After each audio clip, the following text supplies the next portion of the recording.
Monsieur Chrétien, bonjour. Monsieur Denet, bonjour. À l'approche de ce sommet, comment décririez-vous le climat des relations entre les trois pays impliqués? Écoutez, d'abord, entre le Canada et les États-Unis, c'est un petit peu la lune de miel là, qui va durer jusqu'à janvier prochain, surtout depuis la dernière visite de notre premier ministre à Washington. Et à cause de la campagne présidentielle actuelle, il ne se passera pas grand-chose entre maintenant et janvier prochain. Donc, c'est excellent entre le Canada et les États-Unis. Entre le Canada et le Mexique, c'est un peu plus compliqué. Vous savez, le problème des visas imposés aux Mexicains a littéralement empoisonné l'atmosphère des relations. Maintenant, si le président Peña Nieto a décidé de venir à ce sommet, c'est qu'il a de bonnes assurances que ce problème sera réglé très rapidement, peut-être même lors du sommet. Donc, je pense que la relation va s'améliorer beaucoup simplement par la levée de l'imposition de ce visa. Maintenant, entre les États-Unis et le Mexique, ce n'est jamais facile. Vous voyez la campagne présidentielle actuelle aux États-Unis, on parle beaucoup de l'immigration illégale mexicaine, on parle beaucoup de la construction possible d'un mur à la frontière entre les États-Unis et le Mexique. Beaucoup plus tendu, si vous voulez, entre les États-Unis et le Mexique.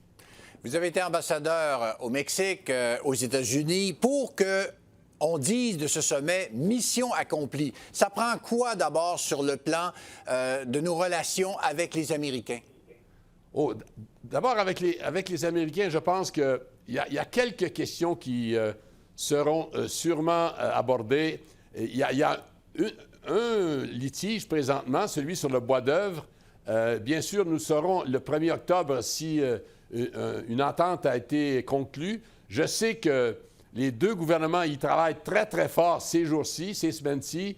Il faudra voir s'il y a entente. S'il n'y a pas entente, nous allons nous retrouver dans une situation, encore une fois, de compagnies américaines qui vont faire appel aux tribunaux pour se plaindre des exportations canadiennes de bois d'œuvre. Ça, c'est le dossier le plus litigieux.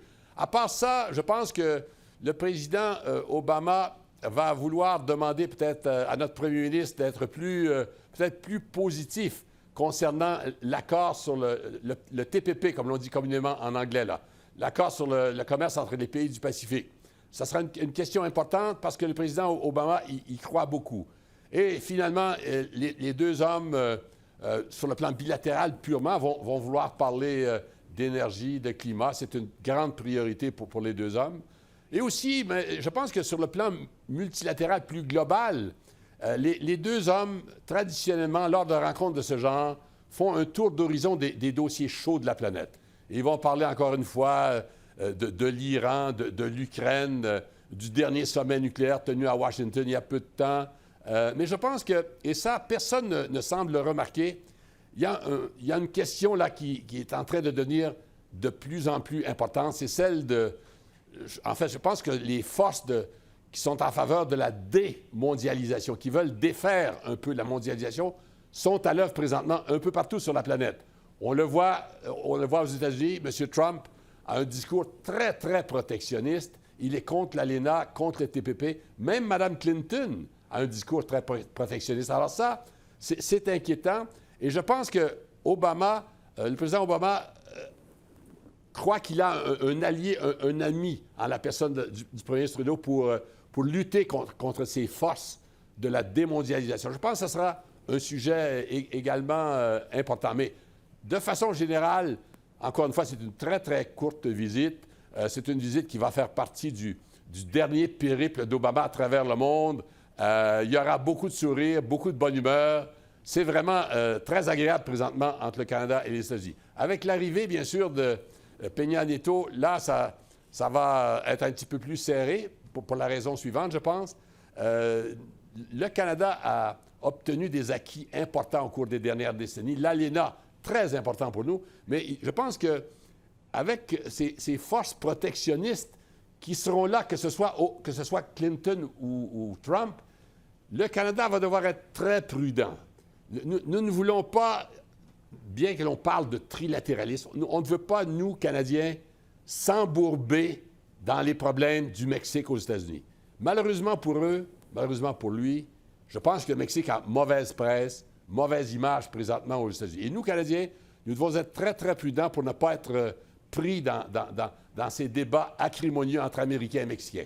En terminant, M. Chrétien, il nous reste une minute. Nos relations Canada-Mexique, qu'est-ce qu'on peut aller chercher? Parce qu'il y a de nombreux milliards de dollars d'échanges commerciaux entre les deux pays. Qu'est-ce qu'on doit aller chercher? Écoutez, très simple. D'abord, je pense que la visite sera plus facile à cause de la levée de l'imposition de ces visas prochainement. Qu'est-ce qu'on doit aller chercher? Je pense que le Canada doit montrer qu'il est très sérieux pour développer une entente trilatérale sur les questions d'énergie et d'environnement avec les Mexicains et les Américains. Vous savez, nos trois pays, le Mexique, le Canada et les États-Unis, sont parmi les plus importants pays producteurs de pétrole au monde. Il faut qu'il y ait une plus grande cohésion entre nous trois sur ces questions-là. Finalement, bien sûr, il y a des millions de Canadiens qui vont au Mexique chaque année. Les plages mexicaines sont absolument merveilleuses. Bon, il faut dire aux Mexicains, continuez de nous accueillir aussi bien que vous l'avez toujours fait. M. Chrétien, merci beaucoup pour votre participation à notre émission. M. Donnet, ça a été un plaisir. À la prochaine. Au revoir. Au revoir.